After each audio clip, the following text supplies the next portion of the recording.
اس میں ایک بوڑھے باپ کا بھی امتحان لیا گیا تھا. بیٹے کو اپنے ہاتھ سے قتل کرنا کتنا شدید امتحان، مگر وہ ثابت قدم رہے. بیٹے کی عمر صرف 7 سال کی. بیٹے سے مشورہ لے رہے ہیں تو مشورہ لیا تو بیٹے نے بھی وہی کہا کہ جو امر الہی ہو رہا اس پر عمل کیجیے، انشاءاللہ آپ مجھے صابرین میں پائیں گے. پہلے تو امتحان صرف باپ کا تھا، باپ نے بیٹے سے جب پوچھا تو بیٹا بھی شریک امتحان ہو گیا. اور اس کے بعد کیسا اولو العزم وہ بیٹا کہ باپ کو مشورہ دیتا ہے، ابا جان آپ امتحان دینے جا رہے ہیں، بڑا سخت امتحان ہے، پرچہ بڑا سخت ہے، کہیں ہاتھ میں لرزش نہ ہو جائے، کہیں دل میں دھڑکن نہ پیدا ہو جائے. تو مصلحت کا تقاضا یہ ہے کہ آنکھوں پر آپ پٹی باندھ لیں، میرے ہاتھ پیر کو باندھ دیں تاکہ اس میں کوئی لرزش نہ ہو. ذرا سا آپ خیال کریں. بچے کی بات باپ کو سمجھ میں آ گئی. واقعہ تو یہ ہے. اور اس کے بعد اس باپ نے جس ثابت قدمی کا مظاہرہ کیا اس میں کوئی شک نہیں کہ فرشتے بھی حیران رہ گئے ہوں گے.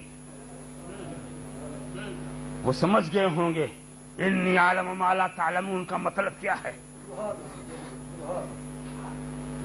اور اس کے بعد مگر رب کو منظور تھا جو وہ ہو گیا، ارادہ پا لیا گیا.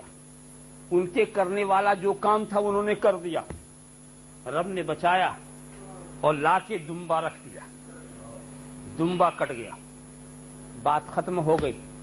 یہاں پر آپ یہ نہ سوچیں گے کہ حضرت ابراہیم نے آنکھ پر جو پٹی باندھی اس سے بھی دل کی کمزوری کا پتہ چلتا ہے. اگر آنکھ کھول کر کاٹتے تو یہ اور بھی ہمت، یہ اور بھی زیادہ زبردست دل کی قوت و توانائی کا اندازہ لگتا. آنکھ نہیں باندھنا تھا ایسے اولو العزم رسول کو. یقیناً ان کے ہاتھ میں لرزش نہیں آ سکتی تھی، ان کے دل میں کوئی ایسی بات نہیں آ سکتی تھی جو حکم ربانی سے انہیں روک دے.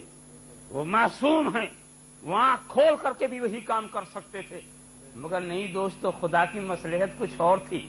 اس لیے کہ اگر آنکھ کھول کے کرتے تو کوئی امتحان ہی نہ ہوتا، کوئی امتحان ہی نہ ہوتا. یہ تو آنکھ کی پٹی نے اسے امتحان بنا دیا، آنکھ کی پٹی نے اسے امتحان بنا دیا. آنکھ کھلی ہوتی تو پھر تو وہ دمبا کٹتا ہوا دیکھتے، اس میں کون سے درد کی بات آتی، اس میں کون سی امتحان کی بات آئی. مگر آنکھ پر پٹی بندھی تھی، چھری دمبے پہ چل رہی تھی. وہ سمجھ رہے تھے بیٹا کٹ رہا ہے، وہ سمجھ رہے تھے کہ بیٹا کٹ رہا ہے. تو آنکھ کی پٹی ہی نے تو اسے امتحان بنا دیا.